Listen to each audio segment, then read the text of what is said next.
Our Burnett man was in 78th District Court to learn his fate this afternoon after police say he used a hidden camera to record a teenage girl in her bedroom. Michael Burnett, an Army veteran with no prior criminal history, pled guilty today to 1 count of possession of child pornography and 1 count of attempt to produce child pornography, charges that came to light in December. Josh Hoggard was there in the courtroom too, and he joins us now with more. Josh.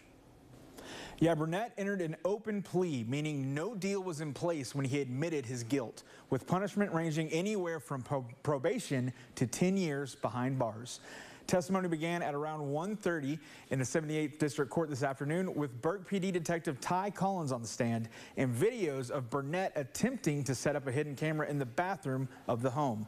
The victim's mother then testified on his behalf, claiming he was trying to make sure the victim wasn't doing anything that would get her into trouble. She testified that he hasn't been allowed around the kids since the charges came to light, and that it was in fact her who initially reported the videos to police. Despite all this, however, her testimony seemed to adamantly defend Burnett and minimize alarming allegations made by the prosecution regarding his internet search history.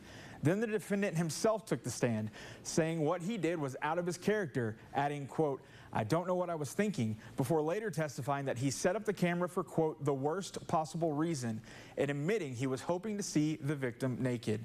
Now, presiding Judge Meredith Kennedy came back with a decision, 10 years deferred adjudication, stating that the victim's mother was in denial and that putting Burnett on probation would ensure he's monitored and unable to access the victim or her sister while they're still children. Whereas if she was sentenced to prison, he could potentially get out when the younger sibling was still a minor.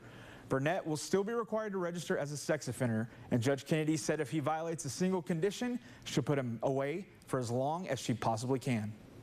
All right, Josh, thank you so much for that report.